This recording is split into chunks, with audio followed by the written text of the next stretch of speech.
चुनावों से ठीक पहले हरियाणा को नायब सिंह सैनी के रूप में नया सीएम मिला है और आज नायब सिंह सैनी को बहुमत साबित करना है। लेकिन इसी बीच एनडीए से अलग हुई जेजेपी हिसार में बड़ी रैली का आयोजन कर रही है, यानी हरियाणा का पॉलिटिकल ड्रामा और तेज हो गया है। हालांकि नए सीएम का दावा है कि बहुमत का चैलेंज उनकी सरकार उसे आसानी से पार कर लेगी, लेकिन हरियाणा से अचानक हुई इस सियासी हलचल ने विपक्ष को जरूर मुखर कर दिया है।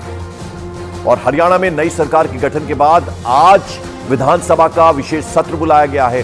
सुबह 11 बजे हरियाणा विधानसभा की कार्यवाही शुरू होगी और इसी दौरान हरियाणा की नायब सिंह सैनी सरकार सदन में अपना बहुमत साबित करेगी। ऐसे में दावा यह है कि 48 विधायक साथ हैं, इसलिए बहुमत आसानी से साबित हो जाएगा। नंबर पूरे हैं, यह कहना है नायब सिंह सैनी का, इसलिए कोई भी दिक्कत नहीं है। तो नई सरकार का गठन हुआ, उसके बाद ये विशेष सत्र बुलाया गया है और ऐसे में सदन में अपना बहुमत साबित करना। हालांकि ये दावा किया जा रहा है नायब सिंह सैनी के द्वारा कि 48 यानी वो जो नंबर है मैजिक नंबर से ज्यादा है वो उनके साथ है, तो ऐसे में किसी तरह का कोई भी खतरा नहीं है। तो आज सदन में बहुमत साबित करना है नायब सिंह सैनी सरकार को। कल सीएम पद की शपथ ली है और ऐसे में आज फ्लोर टेस्ट एक तरह से होगा, लेकिन नंबर्स पूरे हैं, इसलिए किसी तरह का कोई खतरा, कोई डेंजर नहीं है। 48 विधायकों का समर्थन पत्र वो आदरणीय राज्यपाल जी, महामहिम राज्यपाल जी को दिया गया है और कल विश्वास प्रस्ताव भी है, उसको प्राप्त करेंगे विधानसभा के। आदरणीय मनोहर लाल जी ने जो एक हरियाणा को नई दिशा दी है, एक जो गुड गवर्नेंस का उदाहरण प्रस्तुत किया है, हरियाणा एक हरियाणवी एक, उनका ये खाली शब्द नहीं था, बिना भेदभाव के हरियाणा प्रदेश के अंदर कार्य किया है। तो पूर्व सीएम मनोहर लाल खट्टर की भी तारीफ करते नजर आए। उन्होंने कहा कि नई दिशा और दशा दी है हरियाणा को मनोहर लाल खट्टर। इस बीच बीजेपी का दावा है कि वो 90 सीटों वाली विधानसभा में आसानी से बहुमत हासिल कर लेगी। ग्राफिक्स के जरिए हम आपको दिखाते हैं कि हरियाणा में क्या है नंबर्स का खेल, आंकड़ों का खेल। तो हरियाणा में बीजेपी जो एमएलएज हैं उनकी संख्या 41 है, जिसके बाद बीजेपी को 7 इंडिपेंडेंट जो एमएलएज हैं उनमें से 6 विधायकों का समर्थन सपोर्ट हासिल है। गोपाल कांडा की हरियाणा लोकहित पार्टी भी बीजेपी के साथ है। हरियाणा विधानसभा में एचएलपी का एक एमएलए है, यानी इन नंबर से, इन आंकड़ों से साफ है कि बीजेपी के साथ 48 विधायक हैं, जो दावा भी कर रहे हैं नायब सिंह सैनी। और 90 सीटों वाली हरियाणा विधानसभा में बहुमत का आंकड़ा 46 है, जिससे कि 2 ज्यादा हैं। तो ऐसे में किसी तरह का कोई खतरा नहीं है नायब सिंह सैनी सरकार को, और आज उन्हें बहुमत भी साबित करना है। और इस बीच कांग्रेस नेता दीपेंद्र हुड्डा ने बीजेपी पर निशाना साधा। दीपेंद्र हुड्डा ने कहा कि हरियाणा में बीजेपी ने चुनाव से पहले ही हार मान ली। दीपेंद्र हुड्डा ने यह भी कहा कि बीजेपी ने यह सब कुछ जनता के गुस्से से बचने के लिए किया है। जनता में अपनी हार से पहले ही इन्होंने अपनी हार मान ली है, ये इस बात का। और साथ में मैं ये भी कहना चाहूँगा, हरियाणा का इतिहास ये दर्शाता है, जब जब चुनाव से कुछ महीने पहले, चंद महीने पहले हरियाणा में जनता के रोष से बचने के लिए कोई परिवर्तन किया गया है, सत्ता दल को उसका दुष्परिणाम भुगतना पड़ा है और ज़्यादा जोर से लोगों ने उस सरकार को सत्ता से बाहर करने का काम किया है। हरियाणा का इतिहास ये बताता है।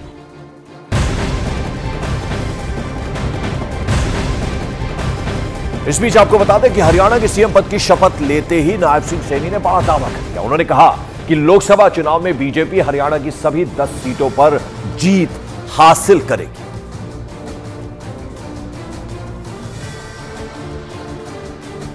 नेतृत्व का और हरियाणा के यशस्वी मुख्यमंत्री अपने मनोहर लाल जी का मैं दिल से धन्यवाद करता हूं, और पार्टी ने, संगठन ने जो जिम्मेवारी दी है उसको 100% पूरा करेंगे। कुछ चुनौतियां रहेंगी, अभी लोकसभा चुनाव है, विधानसभा चुनाव। व्यक्ति के साथ चुनौतियां तो होती हैं, चुनौतियों का सामना करना है। लोकसभा की 10 की 10 सीटें, बिल्कुल 10 की 10 लोकसभा की सीटें जीतेंगे हरियाणा की, और बड़े मैंडेट के साथ जीतेंगे। नरेंद्र मोदी जी के पास 10 की 10 लोकसभा की सीटें पहुंचा करके हरियाणा अहम भूमिका अदा करेगा। और मेरे दो सहयोगी इस वक्त हमारे साथ सीधे जुड़ रहे हैं। यतेंद्र शर्मा चंडीगढ़ से लाइव हैं, उसके अलावा हिसार से जहां पर जेजेपी की आज रैली होने वाली है वहां अमित पांडे मेरे सहयोगी मौजूद है। यतेंद्र, पहले जरा आपके पास मैं आऊंगा। आज विशेष सत्र बुलाया गया है, फ्लोर टेस्ट है, नायब सिंह सैनी कॉन्फिडेंट है, यानी ऑल इज सेट, सब कुछ ठीक है, कहीं किसी तरह का कोई खतरा नहीं है, नंबर्स हमारे पास।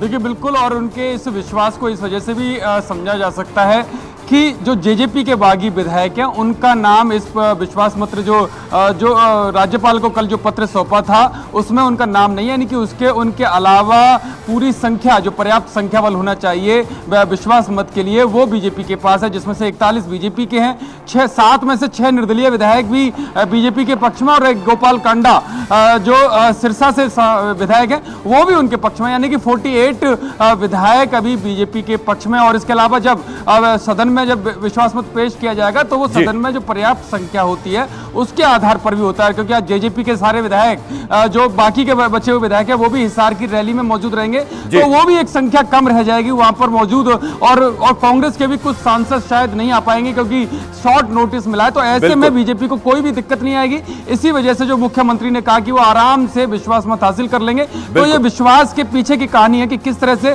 संख्या बल उनके साथ है।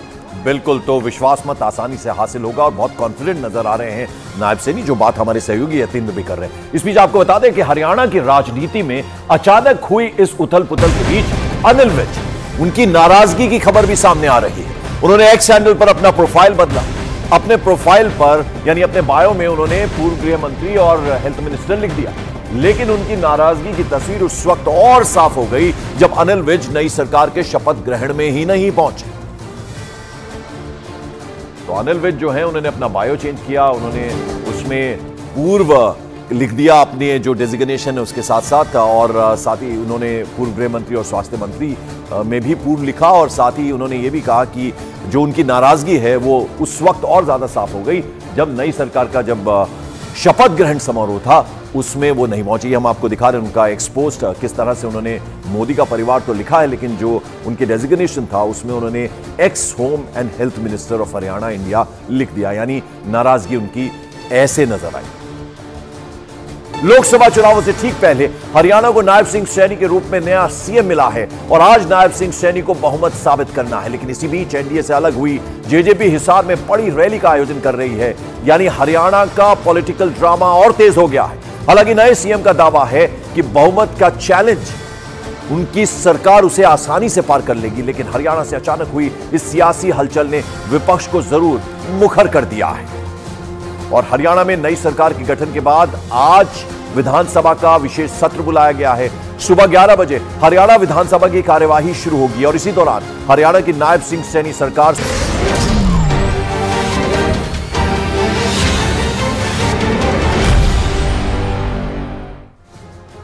न्यूज 18 इंडिया मॉर्निंग प्राइम में ब्रेक के बाद आपका एक बार फिर से स्वागत है। बड़ी खबर आपको बता दें, बड़ी खबर दिल्ली से है। बीजेपी लोकसभा उम्मीदवारों की दूसरी लिस्ट जारी कर सकती है।